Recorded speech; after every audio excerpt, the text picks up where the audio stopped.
Blessed be my witches, my spiritualists, and welcome to another episode of Witch Please. It is I, Odin the Seer, and today I wanted to do a blessing. So you may be asking yourself, why would you do a blessing? Well, this particular blessing that I'm going to be doing is for when someone is passing away. And it harnesses the power of the ancestors because we truly are one, okay? And I find that the best way to be able to give a wonderful blessing is when you use the associations of the self in this plane of existence and use the association of the self in other planes of existence through your lineage, through your ancestors, what have you. I find that what this does is it actually creates a very powerful blessing for people who have passed over. And I also find it creates a very powerful blessing for the beings that are going to be coming into this reality as well. There's a wonderful story from Sylvia Browne where she was talking about that she was doing a past life regression, and during this past life regression she noticed that the person started to really freak out, and she was still new to the whole past life regression work, and I've had this happen to me too, where the people start freaking out and she thought that it was the person dying a tragic death. But what she came to realize, it was not a tragic death that she was going through with her client, it was actually the birthing process. And it is believed by a lot of traditions that birthing into this reality, coming into this reality, is actually more traumatizing to the soul than death is.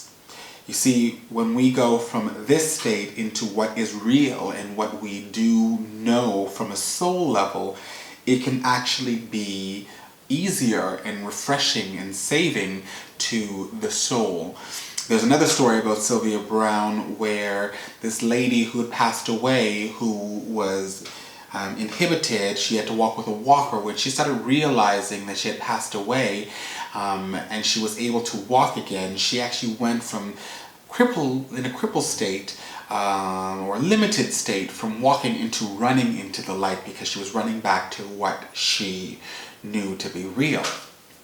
And that's one of the reasons why I really wanted to do this in this time, because when spirits do leave this realm of existence, sometimes it takes a minute for them to realize, or them to get back into the swing of things. And I find that if I use this type of blessing where I'm calling upon my ancestors, it really does assist with them being able to see kindly faces, kindly energies on the other side, kind of bringing them back home, welcoming them back home to that reality.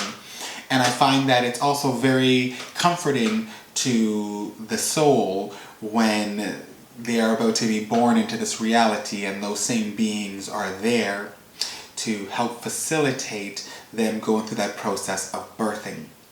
So as you can see, there's a lot of time and a lot of energy and a lot of thought and tradition that comes into this, and it's very powerful, and I absolutely love doing these rituals and these blessings for those who have passed. Now, I am doing this for somebody, so I'm going to give you some information, but not necessarily all of the information, because I do want to keep a lot of this candid.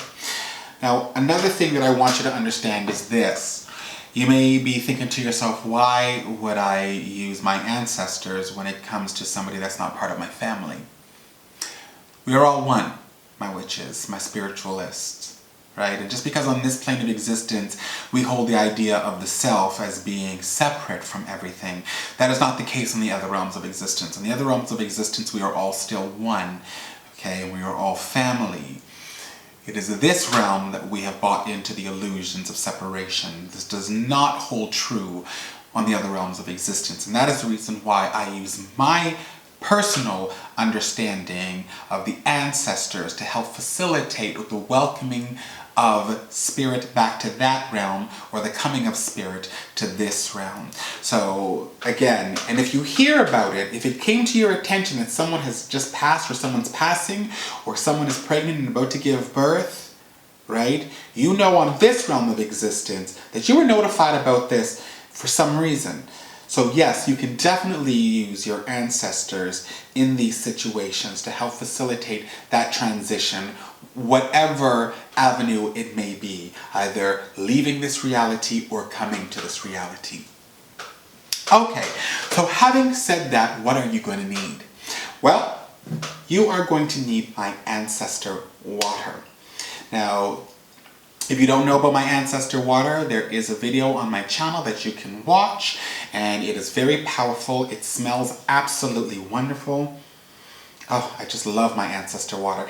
Another thing I want you to understand is that if you do not have this ancestor water, but it's really, really easy to make, if you do not have it, you can always use a holy water or a distilled water, or even an ocean water is very good for this process. The other thing you're going to need is you're going to need your ancestor oil. Now, the ancestor oil there's another video on this channel that you can watch on how to make your own ancestor oil. If you cannot make the ancestor oil, you can use something like a jojoba oil, or you can use something like a sweet almond oil. A castor oil would probably be the best one that you'd want to use, to be honest with you. I would probably use a castor oil, but you can use any of the other oils as well. But this first, castor oil second, and then jojoba and sweet almond are the ones that you would go to after that. You are going to need a cauldron, the womb of the goddess, okay? And the reason why we're going to be using the cauldron is because we want to be able to, this person is coming either from the womb of the goddess or going to the womb of the goddess. And we want to be able to bring that symbology into this working as well. You are going to need your blessing bottle. So this is just a regular bottle that I use for blessings. And I love this bottle because it holds the liquid that we're going to need, which is the ancestor water here. It holds it within inside of it, but it also allows me to be able to put the candle on the top of it as well here, which is very, very powerful. And the other thing you're going to notice about this, and I'll tell you about that in a moment about this, is that it's going to give you a couple of ways to be able to read what's going on after you finish this process, or while you're in the middle of finishing this process. So that is also a very, very powerful thing. The only qualification or the only specification that you're going to need for this is do not use a tempered glass. Nothing that is going to be heat resistant, okay? If it's going to blow, you want it to blow, all right? You don't want to limit what's going on. You want to be able to read this in its entirety, okay? Now, if the spirits need to get a message across, they're going to get it across, even if it is a tempered glass. But, like I said, energy takes the path of least resistance, okay? So let's not give ourselves more resistant than there need be. Okay, you're also going to need a funnel here, and this funnel is to be able to funnel your water, your ancestor water, into this bottle. I'm going to be using a beeswax candle here, and you can use any type of candle that you like, but I like to use the beeswax candle here because I like there to be that energy of action and movement behind what I'm doing here. We don't want this energy to be slow, okay? Someone's coming into this world or someone's leaving this world. You want it to be on the money, okay? You want it to be right there, giving the blessings and providing the support that needs to be provided. Now, to be able to tailor this to the person, it is really quite simple. You can use prayer, you can use what have you. If you're not the best with prayer, you can always take the person's name and date of birth and etch it into the candle. Okay? What I find is the best way to do it is if they are going into the above realm, then I will go from the bottom of the candle up to the top. Okay? If they are coming from the above realm down here, I will go from the top down to the bottom here. Let's say the name is John Smith, right? You're going to, if they are coming down, if that's the name that the parents have chosen for this baby, you are going to put John Smith going down. So J-O-H-N, okay? If it is the person, if a John Smith is going up to the other realms of existence, then you're going to go from the bottom, so it's going to be J-O-H-N, S-M-I-T-H, and the birthday.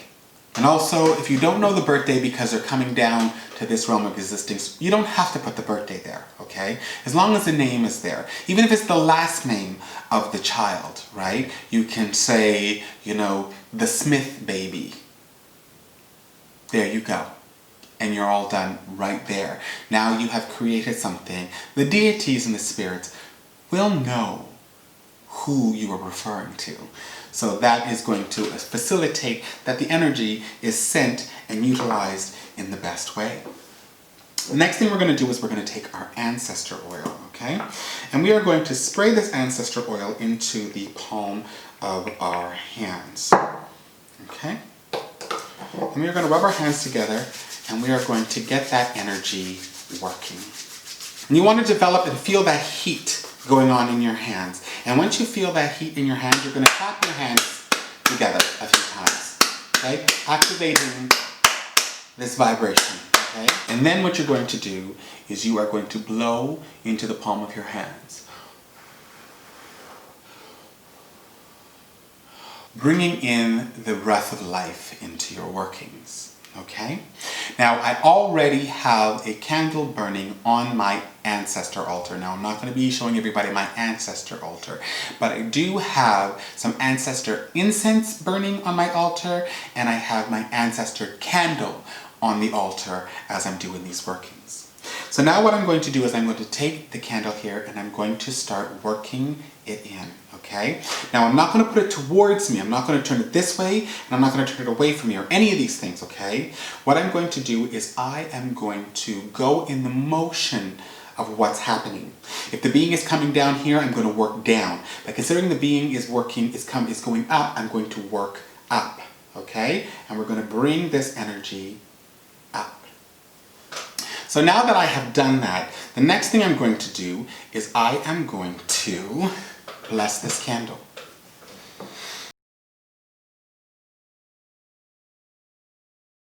So now that we have blessed this candle, my water is already blessed, so we do not need to bless it again. Okay, so I'm going to take my blessing bottle here and I'm going to pour in. It doesn't have to be a lot of the ancestor water. That should be more than enough. What I want you to understand is this symbolizes the soul, okay? This is the soul, and we know that the soul is going up, okay? So the base here, or if it's something that is coming down, the soul is coming down to this reality. So either way, it's the symbology of either going up, ascension, or descension into whatever reality or realm of existence that this being is going to. The next thing we're going to do is we're going to place our candle in here. Okay? Just like that.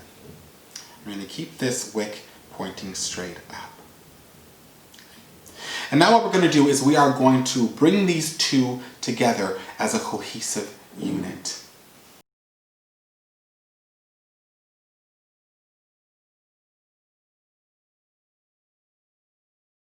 Okay, my witches, my spiritualists. So now what we're going to do is we are going to take our match and we are going to bless it. Okay, so what we're going to do now is we are going to light this candle. Okay, so I'm going to light it right from the top, right here, okay? And I'm going to watch it burn, okay? If the candle is struggling burning or it goes out, you know that there is a block there, okay? So you want to basically just see if the candle is going to take hold. And that's the reason why I like to use these stiffer candle wicks, because it allows for this process, okay?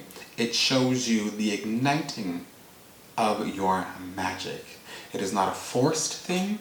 It is something that happens naturally with progression. This is the only thing in this ritual that you are going to want to take time in. Everything else you want to happen swift. But this is a very important part of the ritual because it allows for you to be able to ascertain what's going on with the magical workings that you're doing. So from what I can see now, it is doing quite well. It's still holding on strong.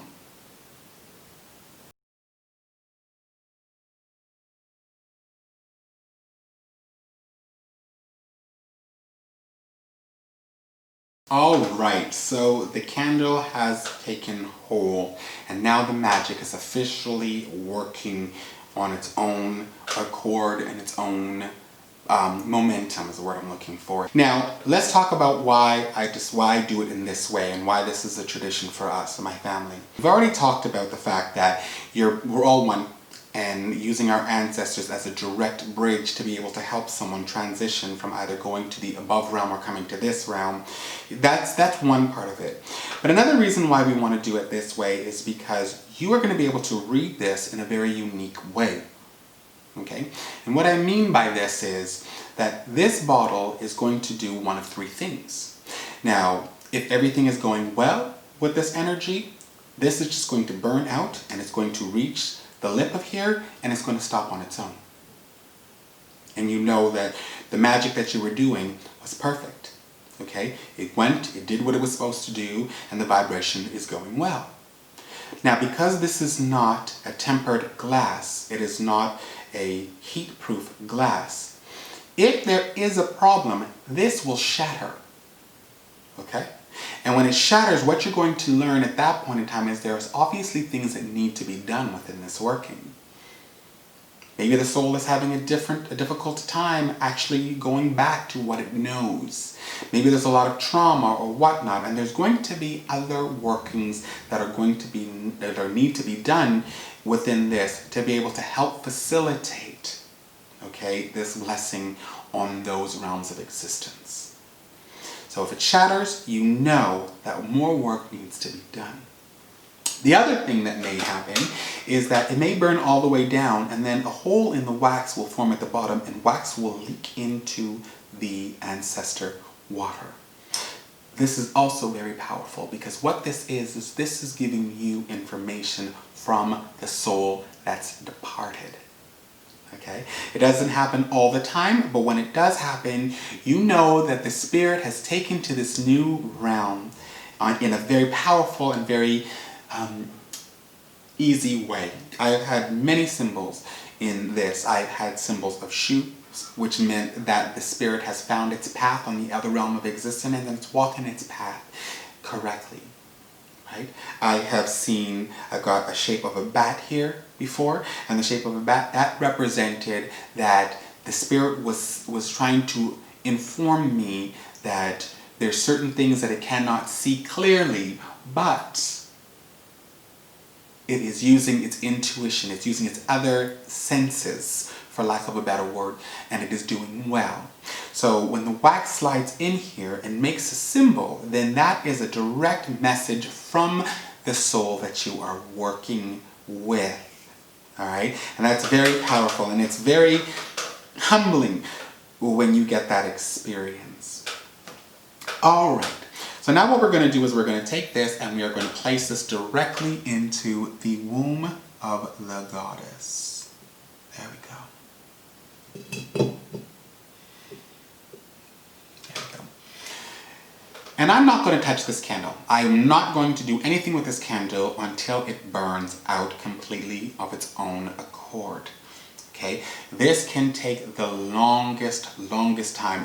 I've had these burn for a couple of hours and the transition was very easy. I've had it burn for 14 hours. It's been long periods of time. And I've had to monitor them and take care of them. And I've even had to put them in sinks before and bathtubs and you name it to ensure that I didn't burn my house down. But it is a very powerful thing and I will not turn this out until I will let it burn out on its own.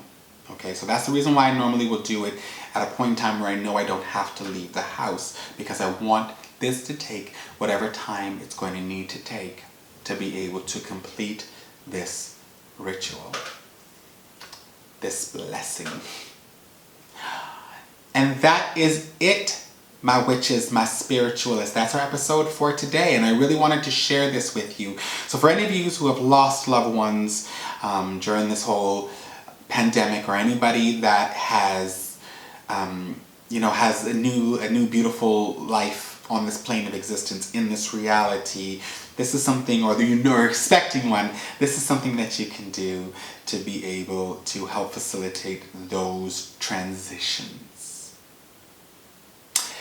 And that is our episode for today. If you have not pressed subscribe, you know you need to press subscribe, join the Witch Please family, and do not miss out on a thing. You can follow us on Twitter, Tumblr, Instagram, as well as Facebook. You can always send me a personal email at witchpleaseofficial@gmail.com, or you can leave a comment below. Don't forget to press that bell icon so you're notified when a new video comes out, because you know you don't want to miss a thing. Remember, my witches, we do have a Patreon account. And if you wanted to be able to support me and get some of our content that is not here on YouTube, you can join our Patreon account for less than a Starbucks coffee a day, and you get a month's access to our content that we are regularly working hard. Unfortunately, we're not getting the content out as quickly as we'd like to, and I'm going to be upfront, but we are taking and putting in a very strong effort into trying to get content out there as much as possible for you to be able to enjoy. I've said it before, my witches, and I will say it again. It is a pleasure to have you in my world. It is an honor to have you in my magic. And you are always in my heart. I will see you again on another episode of Witch Please. I love you, boo-boos.